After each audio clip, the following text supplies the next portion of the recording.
नमस्कार,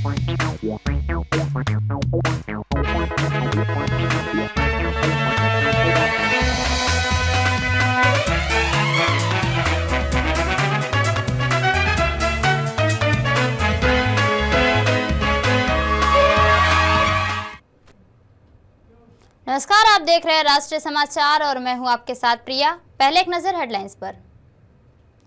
मन की बात में पीएम मोदी का संदेश, मतदाता लोकतंत्र की आत्मा, नए वोटर्स के स्वागत को उत्सव बनाने की अपील।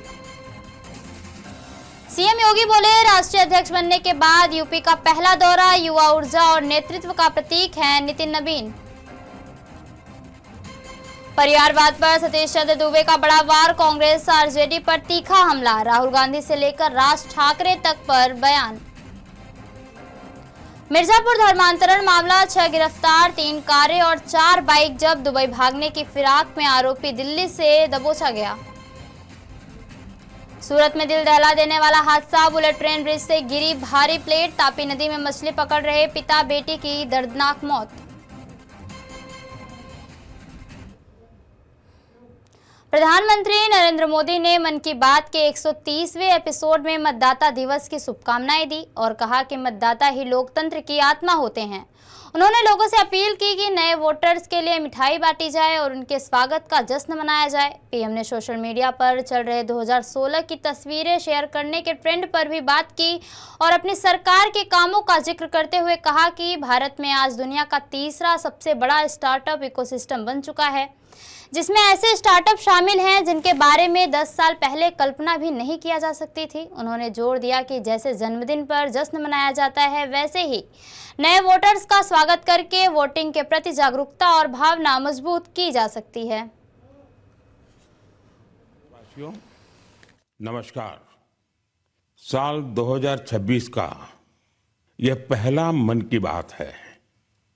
कल 26 जनवरी को हम सभी गणतंत्र दिवस का पर्व मनाएंगे। इसी दिन हमारा संविधान लागू हुआ था। 26 जनवरी का ये दिन हमें अपने संविधान निर्माताओं को नमन करने का अवसर देता है। आज 25 जनवरी का दिन भी बहुत अहम है। आज नेशनल वोटर्स डे है, मतदाता दिवस है। मतदाता ही लोकतंत्र की आत्मा होता है। साथियों, आमतौर पर जब कोई 18 साल का हो जाता है, मतदाता बन जाता है, तो उसे जीवन का एक सामान्य पड़ाव समझा जाता है। लेकिन दरअसल ये अवसर किसी भी भारतीय के जीवन का बहुत बड़ा माइलस्टोन होता है। इसलिए बहुत जरूरी है कि हम देश में वोटर बनने का, मतदाता बनने का उत्सव मनाएं। जैसे हम जन्मदिन पर शुभकामनाएं देते हैं और उसे सेलिब्रेट करते हैं, ठीक वैसे ही जब भी कोई युवा पहली बार मतदाता बने तो पूरा मोहल्ला, गांव या फिर शहर एकजुट होकर उसका अभिनंदन करें और मिठाइयां बांटी जाए। इससे लोगों में वोटिंग के प्रति जागरूकता बढ़ेगी। इसके साथ ही यह भावना और सशक्त होगी कि एक वोटर होना कितना मायने रखता है। साथियों, देश में जो भी लोग चुनावी प्रक्रिया से जुड़े रहते हैं, जो हमारे लोकतंत्र को जीवंत बनाए रखने के लिए जमीनी स्तर पर काम करते हैं, मैं उन सभी की बहुत सराहना करना चाहूंगा।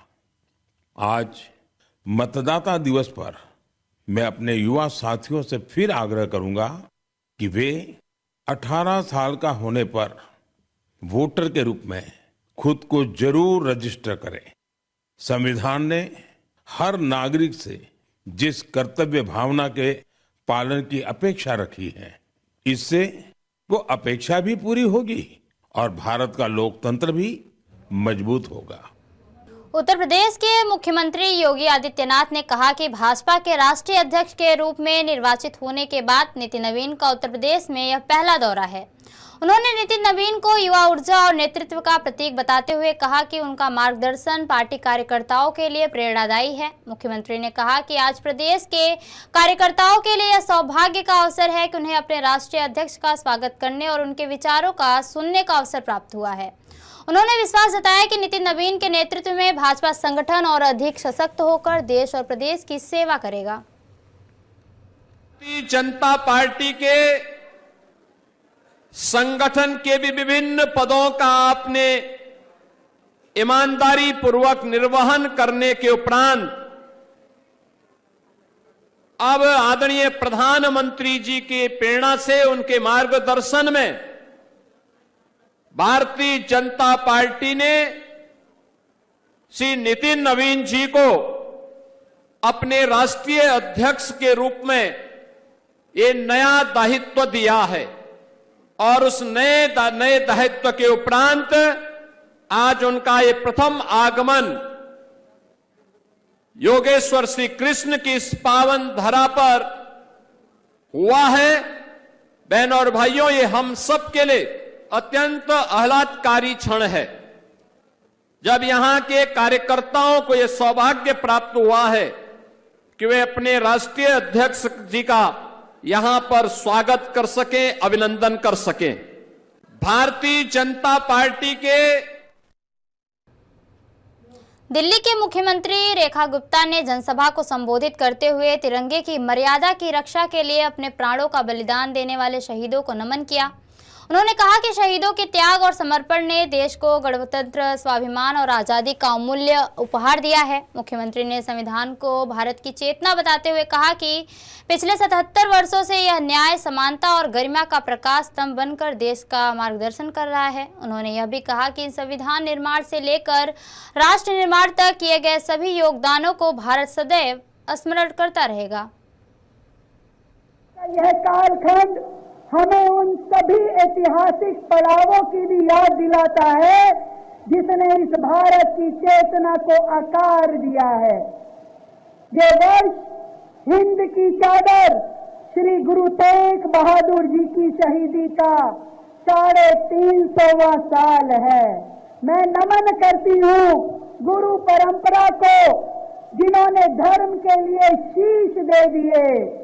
ये वर्ष महामना पंडित मदन मोहन मालवीय जी की 165वीं जयंती का भी वर्ष है और डॉक्टर श्यामा प्रसाद मुखर्जी जी उनकी भी ये 125वीं जयंती का वर्ष है। बिहार के बीजेपी सांसद सतीश चंद्र दुबे ने कांग्रेस और महागठबंधन पर जोरदार हमला बोला। सतीश चंद्र दुबे ने कहा कि कांग्रेस गांधी परिवार से बाहर निकल ही नहीं सकती और वहां सिर्फ परिवारवाद चलता है। तेजस्वी यादव को कार्यकारी अध्यक्ष बनाए जाने की चर्चा पर उन्होंने कहा कि यह आरजेडी का अंदरूनी मामला है, लेकिन सवाल यही है कि क्या आरजेडी परिवारवाद से कभी बाहर निकल पाएगी। एसआईआर मुद्दे को लेकर राहुल गांधी पर निशाना साधने के साथ उन्होंने महाराष्ट्र में राज ठाकरे को लेकर भी प्रतिक्रिया दी है। बाहर निकल ही नहीं सकता है और वहाँ प्रतिभा का कोई महत्व नहीं है, वहाँ केवल परिवारवाद का महत्व है। कल तेजस्वी यादव के कार्यकारी अध्यक्ष बुलाए जा रहे हैं। अरे तो अपने पार्टी है, राष्ट्रीय अध्यक्ष बने, कार्यकारी अध्यक्ष बने, कोई मतलब रहता है? परिवारवाद से बाहर कहाँ निकल पाएंगे आरजेडी के लोग। सर, यूजीसी कमेटी ने एक बड़ा फैसला लिया है सर, जिसमें ओबीसी, एससी, एसटी को उस कमेटी में रखना अनिवार्य कर दिया गया है। इससे स्वर्ण समाज ऐसा है कि इसके लिए राष्ट्रीय पार्टी बीजेपी है, राष्ट्रीय लीडर लोग इस पर विचार करेंगे। सर, शकील अहमद खान ने ये भी कहा है कि एसआईआर को लेकर राहुल गांधी कुछ भी बोल रहे हैं, एसआईआर का मुद्दा कहीं नहीं है। किसी मुसलमान ने नहीं कहा है कि मेरा एसआईआर से वोटर लिस्ट से नाम काटा गया। देखिए, जो सच्चा मुसलमान होगा, भारतीय मुसलमान होगा, जिसको भारत से मोहब्बत होगा, भारत के वातावरण, भारत के संस्कृति संस्कार से मतलब होगा, उसको कोई आपत्ति नहीं है। आपत्ति तो उसको है जो आयाती वोटर को अपना वोटर मान बैठा है। तो कांग्रेस हो या महागठबंधन के लोग हो, उसको जो रोहिंग्या लोग हैं उसको अपना वोटर मानते हैं, इसलिए उनको तकलीफ है। सर, मनसे नेता राज ठाकरे ने कहा है कि महाराष्ट्र में बिहार भवन नहीं बनने देंगे। बिहार को कोई रोक सकता है? एक बिहारी सब पे भाई। मिर्जापुर में धर्मांतरण मामले में पुलिस ने कार्रवाई करते हुए ख्वाजा गरीब नवाज से आरोपियों के पास से 3 कारें और 4 मोटरसाइकिलें जब्त की है। डीआईजी मिर्जापुर सुमन वर्मा ने बताया कि मामले में 6 लोग गिरफ्तार किए गए हैं, जिनमें 2 प्रमुख जिम चेन, आयरन फायर और केजीएन भी शामिल हैं। केजीएन के मालिक और ट्रेनर तथा आयरन फायर का मालिक और उसका साइलेंट पार्टनर भी पुलिस के मुठभेड़ में पकड़े गए हैं। जानकारी के अनुसार इमरान नामक आरोपी भारत छोड़कर दुबई भागने की तैयारी कर रहा था, जिसे एसपी सिटी और एसपी ऑपरेशंस की टीम ने दिल्ली एयरपोर्ट से परिवार के साथ गिरफ्तार किया। उसके लिए 25,000 रुपए का इनाम भी घोषित किया गया था। पुलिस ने बताया कि बरामद गाड़ियों का इस्तेमाल लकड़ियों को बहकाने और धोखा देने के लिए किया जाता था। फिलहाल पुलिस डिजिटल सबूतों और जिम खातों की जांच में जुटी हुई है। मिर्जापुर पुलिस ने कोतवाली देहात में मुकदमा लिखवाए हैं 2, जिसमें ऑलरेडी 6 अभियुक्त अरेस्ट हो गए हैं, जिसमें एक मुठभेड़ में अरेस्ट हुए हैं और जहां पे बहुत सारी इंफॉर्मेशन पुलिस को मिली है, एविडेंसेस मिली है, जो शुरुआत में पुलिस को लगी किसी एक जिम का मामला है, वो बाद में बढ़ते बढ़ते 6 जिमों तक पहुंच गई है। पुलिस की इन्वेस्टिगेशन अनावरत चल रही है। इसमें जो चेन है, आपको पता है 2 मेन चेन है जिम के, एक आयरन फायर और एक केजीएन। केजीएन के एक मालिक, उसकी ट्रेनर, उसके ही बेसिकली वो जीजा था, ये सब अरेस्ट हो चुके हैं। अब आयरन फायर वाले भी के मालिक अरेस्ट हो चुका है, उसके जो साइलेंट पार्टनर था वो भी अरेस्ट हो चुका है पुलिस मुठभेड़ में। बिहार की राजधानी पटना में नीट छात्रा की मौत मामले को लेकर जहानाबाद में छात्र छात्राओं का गुस्सा फूट पड़ा है। शनिवार को अखिल भारतीय विद्यार्थी परिषद यानी एबीवीपी के नेतृत्व में सैकड़ों छात्रों ने एसएस कॉलेज परिसर में प्रदर्शन किया और पीड़िता को न्याय दिलाने की मांग की। प्रदर्शनकारियों ने आरोप लगाया कि घटना को 13 दिन बीत जाने के बावजूद एसआईटी की जांच लिपापोती तक सीमित है और मामले में प्रभावशाली लोगों को बचाने की कोशिश की जा रही है। छात्रों ने सख्त कार्रवाई और सीबीआई से निष्पक्ष जांच की मांग की है और कहा कि जब तक न्याय नहीं मिलेगा उनका आंदोलन जारी रहेगा।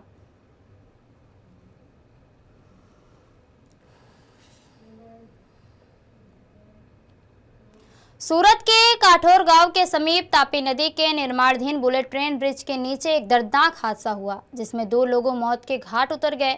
शाम के वक्त ब्रिज का काम चल रहा था, तभी ऊपर से भारी लोहे की प्लेट नीचे गिर गई, जिसमें मछली पकड़ रहे पिता मोहसिन इकबाल शेख और उनकी 9 वर्षीय पुत्री हुमा दब गए और मौके पर ही उन्होंने दम तोड़ दिया। घटना की खबर फैलते ही इलाके में हड़कंप मच गया और उत्तरायण थाना पुलिस ने रेस्क्यू कर शवों को पोस्टमार्टम के लिए भेज दिया। प्रारंभिक जांच में बुलेट ट्रेन प्रोजेक्ट अधिकारियों और ठेकेदार की लापरवाही की आशंका जताई जा रही है।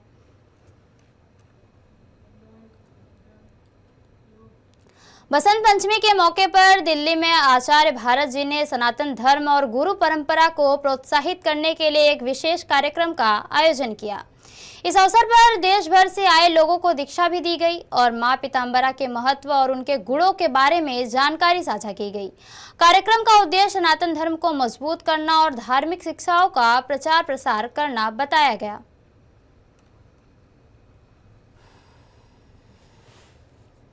शक्तियों की बात करते हैं तो भगवती की बात करना और उनकी शक्तियां यानी महाविद्याओं की बात करना आप नहीं भूल सकते। ऐसे में मेरे साथ मां बगलामुखी के उपासक साधक आचार्य भरत जी महाराज जी हैं।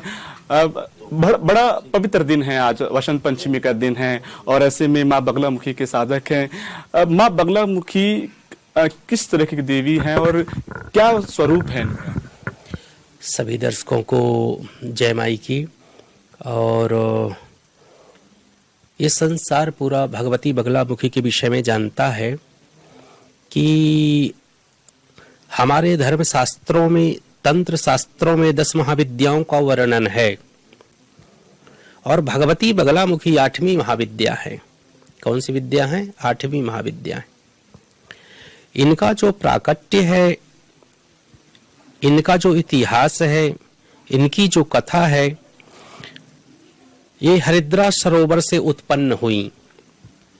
जब भगवान विष्णु ने उपासना करी, जब संसार में भयंकर तूफान आया, तो सभी देवता, मनुष्य, सब चराचर, अखिल कोटि ब्रह्मांड जो है तो विचलित हो गया, उद्विग्न हो गया, चिंतित हो गया।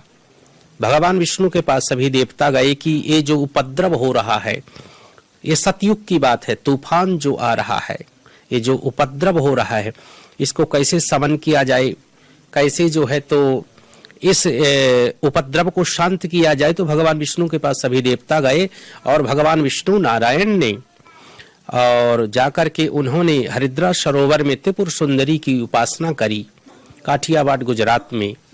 तो भगवती का प्राकट्य चतुर्दशी की रात्रि में 12 बजे हुआ और उन्होंने आए हुए इस भयंकर तूफान का शमन किया।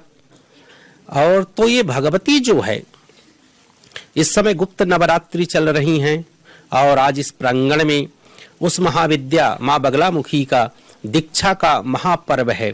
आज सभी साधक लोग आ रहे हैं, न सिर्फ भारतवर्ष से बल्कि पूरे विश्व से। और यहाँ जो है तो दिव्य दीक्षा का कार्यक्रम चल रहा है, महाविद्या की दीक्षा का।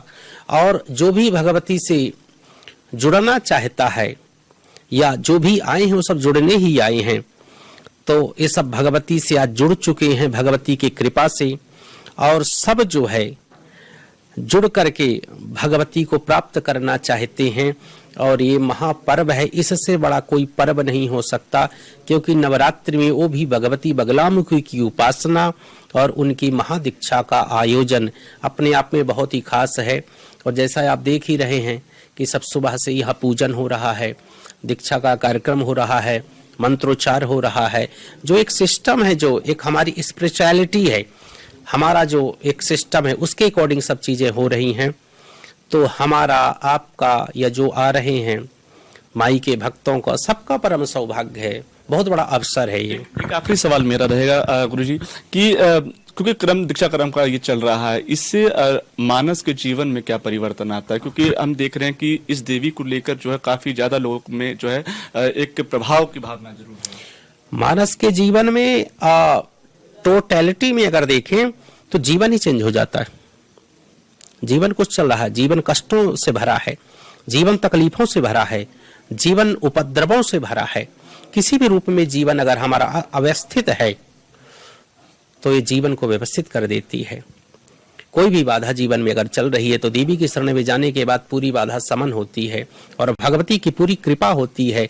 जिनका जीवन अब व्यवस्थित है, जो अपने जीवन में कुछ नहीं कर पा रहे हैं, जो परेशान है और जो कुछ बनाना चाहते हैं, उन्हीं लोगों को तो मैंने आवाहन किया है। वही लोग तो सब आ रहे हैं कि जीवन में जिन्हें कुछ बनना है, जीवन में जिन्हें कुछ करना है, जीवन में जिन्हें कुछ प्राप्त करना है, तो कुछ भी, जो व्यक्ति कुछ भी चाहता है भगवती से, धर्म अर्थ काम मोक्ष तो भगवती देती ही है, भुक्ति मुक्ति देती ही है, साथ में जो वो चाहता है पद भी देती है, प्रतिष्ठा भी देती है, व्यापार भी देती है, आरोग्यता देती है, धन ऐश्वर्य पद प्रतिष्ठा सब कुछ जो भी आप चाहते हैं भगवती सब कुछ प्रदान करती है, जीवन को व्यवस्थित करती है।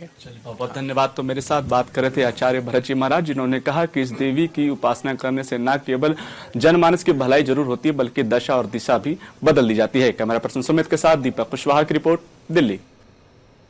हिमाचल प्रदेश के पूर्ण राज्यत्व दिवस का राज्य स्तरीय मुख्य समारोह इस वर्ष जिला कांगड़ा के उपमंडल देहरा के अंतर्गत जसवा परागपुर विधानसभा क्षेत्र के ऐतिहासिक धरोहर गांव में आयोजित किया जा रहा। प्रदेश सरकार की ओर से जारी अधिसूचना के अनुसार यह भव्य आयोजन 25 जनवरी 2026 यानी आज के दिन होगा, जिसकी अध्यक्षता मुख्यमंत्री सुखविंदर सिंह सुक्खू करेंगे।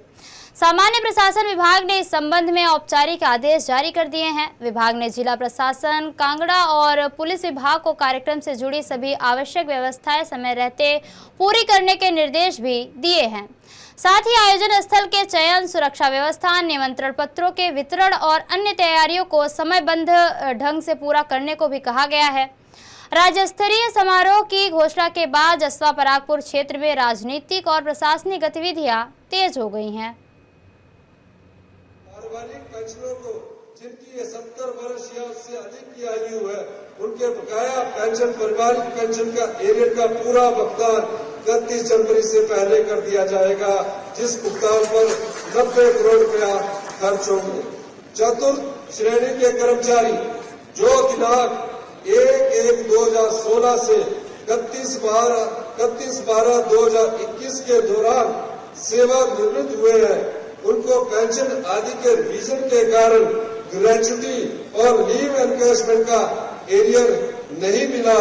मैं घोषणा करता हूं, इन चतुर्थ श्रेणी के कर्मचारियों को ग्रेच्युटी एरियर का अतिरिक्त 50% तथा लीव एनकैशमेंट के 70% एरिया का भुगतान इसी जनवरी माह में कर दिया जाएगा। इस घोषणा से ग्रेच्युटी का एनकैशमेंट एरिया पर 96 करोड़ रुपया खर्च करता हूं। मैं आज प्रागपुर की इस धरती पर आया हूं। प्रागपुर में मैं छोटे होते हुए हमेशा आता जाता रहा हूं। इस प्रागपुर एक हेरिटेज विलेज है। इस अवसर पर मैं प्रागपुर में सब डिविजनल मजिस्ट्रेट ऑफिस खोलने की घोषणा करता हूं। तो ये थी अब तक की खास खबरें, और खबरों के लिए बने रहिए राष्ट्रीय समाचार के साथ। नमस्कार।